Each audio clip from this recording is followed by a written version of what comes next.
That's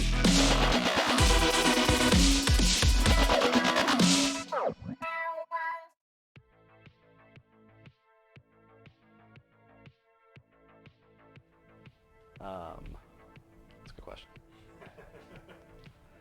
Opinionated, unashamed, and irrelevant.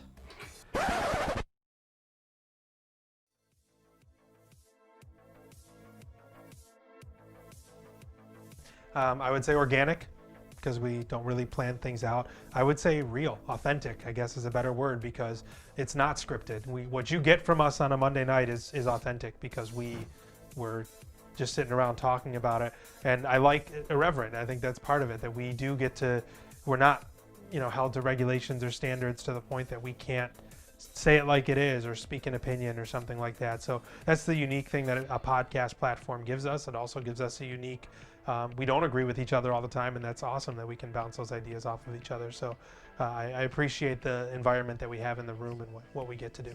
3 words to describe the 716 Sports Podcast.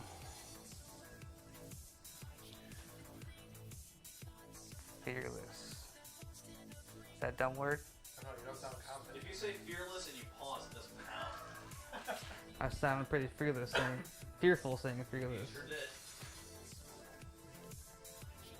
3 words. Okay, so everyone said irreverent so far, so I gotta go with irreverent. It's also labeled in our Twitter bio. I think ambitious is a good word. Just kind of jump at a lot of things. Unique. I don't think we're like any other podcast in the Buffalo area. We just kind of sit down, unabided, no script, and just get after it. I kind of want the listener's experience to be as if you're a fly on the wall to a bunch of dudes talking about sports. So I think that's makes us a little bit more unique than the others. Try to be funny. No. Oh yeah, it is, isn't it? Well, I do have to say funny. I'd have to say it's an adventure, just because of a lot of the things we've done, the chances, especially Justen takes a lot of chances trying to get us interviews and get us in places. I'd have to say irreverent, just because some of the things we say and some of the topics that we hit during shows. My involvement with the podcast stemmed from the universe of Twitter. So I believe I followed the podcast account, and all of a sudden I get a direct message asking me to join the show as a guest to be a part of the Tyrod Taylor debate. And I was nervous as all hell to be a part of a podcast with you guys. And now I look back on that and it's laughable because there's nothing to be nervous about. But I was like super excited to be a part of that first podcast recording at UB. And after that wrapped up, it was pretty quickly said by a couple of people, hey, if you wanted to come back, you could. And now you guys have been stuck with me since. So Twitter brought us together, the marriage between Steve Bermel and the 716 Sports Podcast. So myself and some friends were always going to bar trivia probably once or twice a week. And we started going to what used to be Shenanigans over on Niagara Falls Boulevard to play some trivia. And a couple weeks into that, Nick came over, introduced himself, said he was taking over trivia there. So we stuck around, started playing trivia with Nick, got to know him pretty well over the course of the better part of a year. One Friday afternoon, I was home, and my roommate, Scott, saw Nick had shared something on Facebook. He was like, hey, these guys are looking for a guy to do commentary for a basketball game tomorrow. You should totally do it, because it's what I've always wanted to do. So on a whim, I told Nick I would be interested. Justen sent me a Facebook message. It got sent to my spam folder. I didn't see it for several hours, but eventually I did respond. Met Justen that Saturday afternoon. Went inside, the two of us and Bill called a basketball game. We did that for a couple months and asked if we want to go do a podcast. And here we are, 4 some odd years later.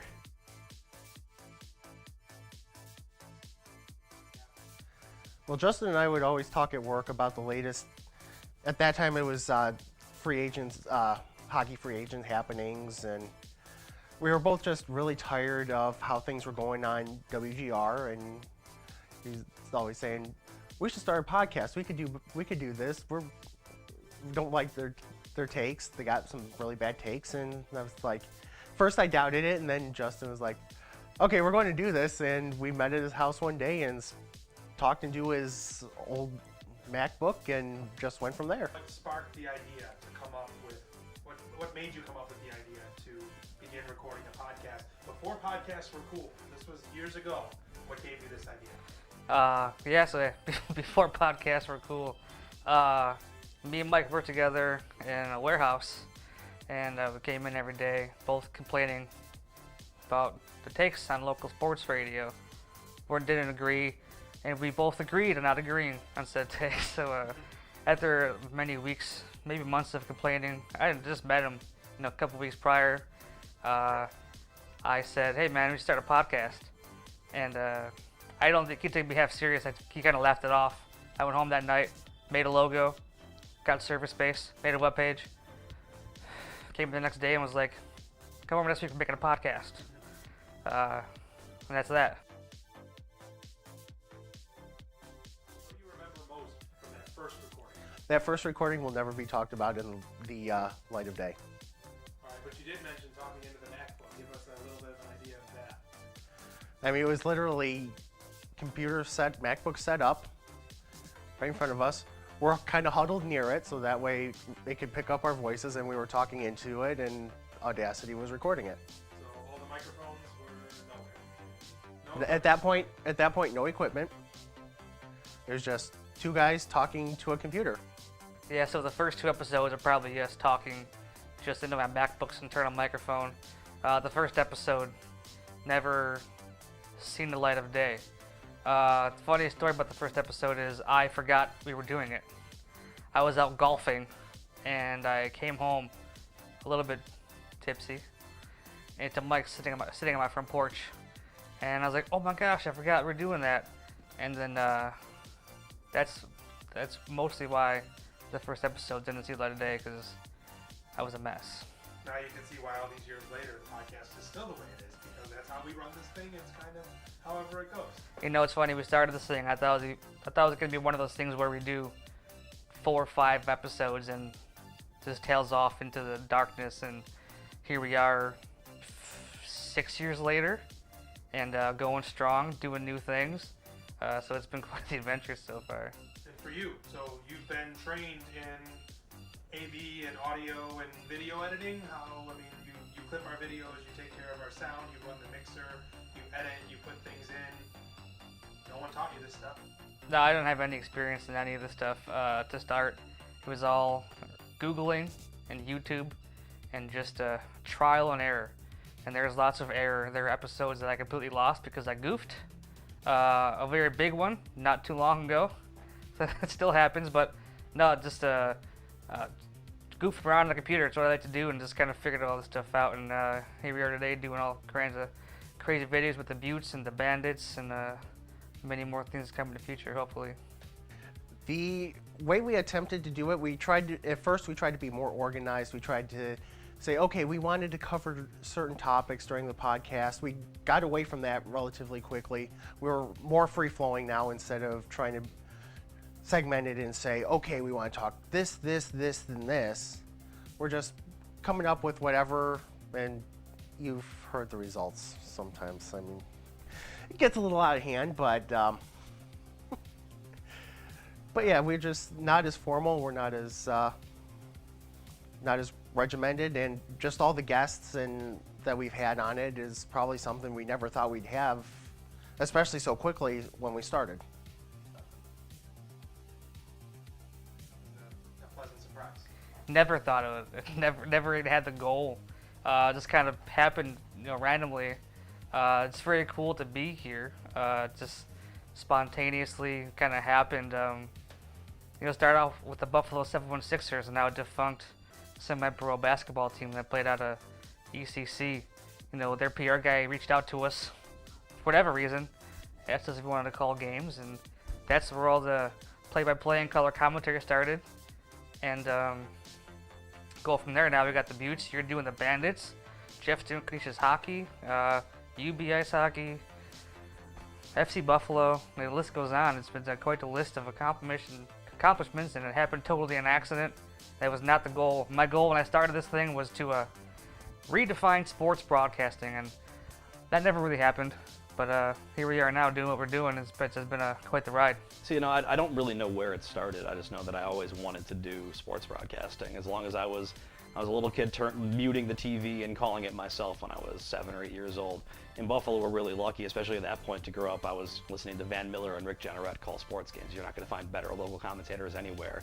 And they just always bring something to the game for the fans. And RJ still does to present day.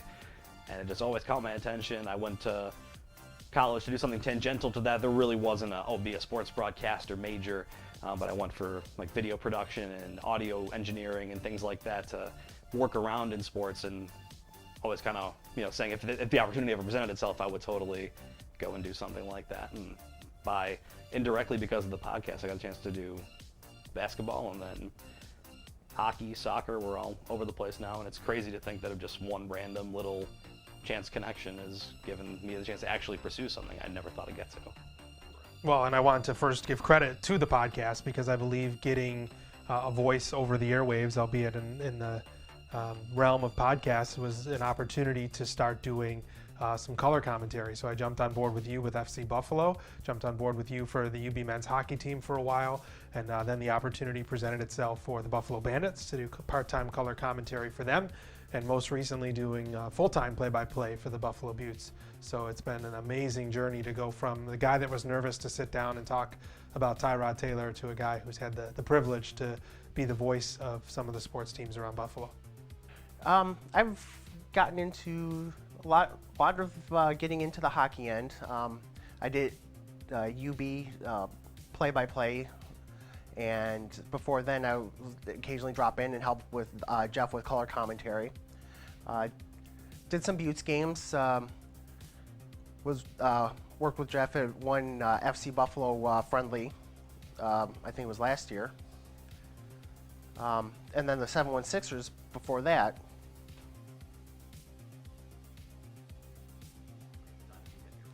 Oh man, this is the first thing that sticks out is Bill's last episode when you said that we're going to have a TV series, and it was young Bill, and we just burst out laughing because it really wasn't that funny, but it just struck us all the right way. And that's just proof that as we fly off the cuff, there's times that we legitimately say things that end up being really funny.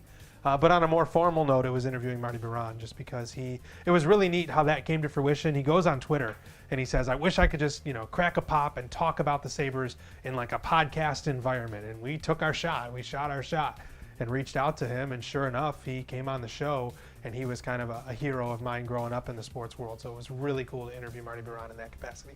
So you've asked this question of all of us, so it's only fair that I guess turn around back on you now. You've had a little time to prepare. Mm-hmm. But if you had to pick 3 words to describe this podcast. So I think we're really lucky here, and just being guys hanging out, really, to have gotten some of the guests that we have. My fondest memories are always of the people we get to talk to. Whether it's getting to meet Jim Kelly, interview him at the Hunters Hope fundraiser at the draft a couple years ago, getting to talk to Mike Pekka, getting to talk to Don Luce, getting to talk to Johnny Tavares. You grow up and you watch these people on TV, and to get a chance to talk to them and pick their brains about their favorite memories and being in Buffalo sports. For being guys who hang out and talk and have some beers, it's incredible that we've been lucky to get the guests and the gifts of their time and the presence that we've been able to over these years. There are probably a couple. Even though we won't talk about it in the light of day, the first podcast that never saw the light of day, just because it was the start of it. And then there was also the draft party, the Bills draft party, when we got to meet Jim Kelly and he did the interview with us. Those are probably the biggest ones. Favorite memory's got to be one of the biggies. Most of us have said it here, is the Jim Kelly draft party at Riverworks, where we got to hang out with Jim Kelly for about half an hour and interview Jim Kelly about the draft where they mistakenly drafted Shaq Lawson. And then I got to say our whole rise to getting into the Buttes, and we just kind of vigilanted our way into that. Just kind of showed up down to the corner of the rink with the table, saying that we would do interviews during intermissions. that was it. We just had to get the in, and we interviewed players and slowly vigilanted our way into the press box. And here we are 5 years later calling Buffalo Beauts hockey still to this day.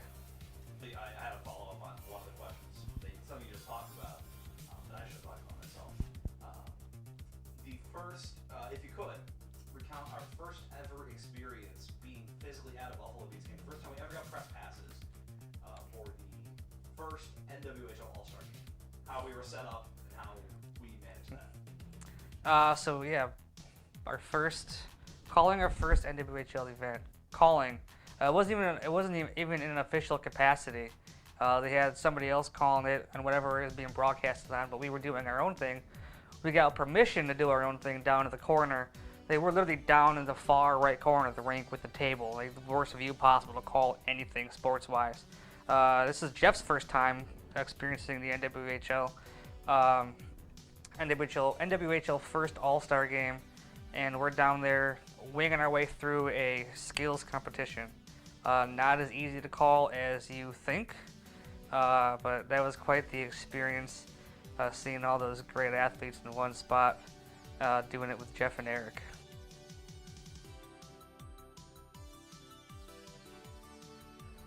I literally cannot believe how long it's been since I've been doing this thing. I was thinking about that earlier. It's like if I had to give an oral history of it.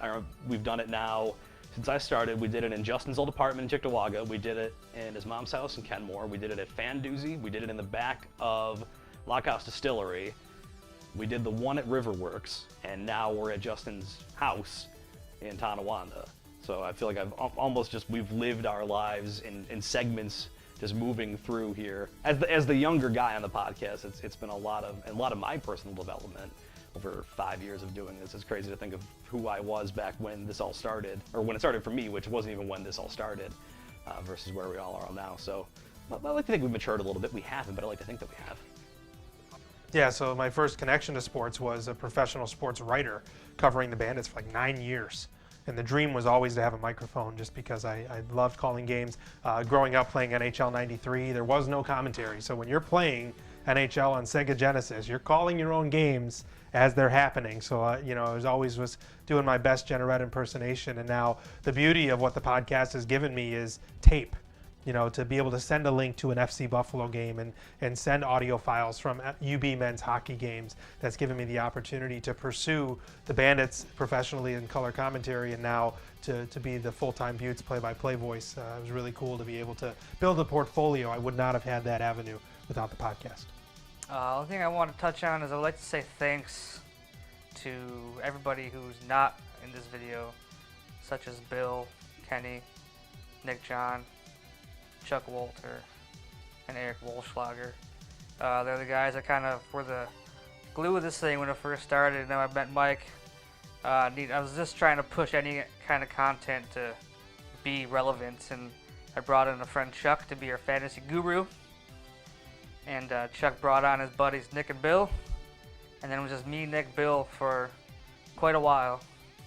And then that's when Jeff came in, and then, me, Nick, Bill, and Mike and Chuck for quite a while. Big shout out to Eric, who was actually a very instrumental part of the show.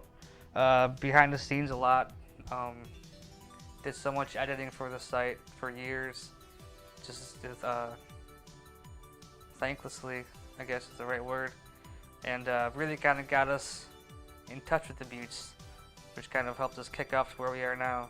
So big shout out to everybody who is not here that was so instrumental to us being around for 6 years.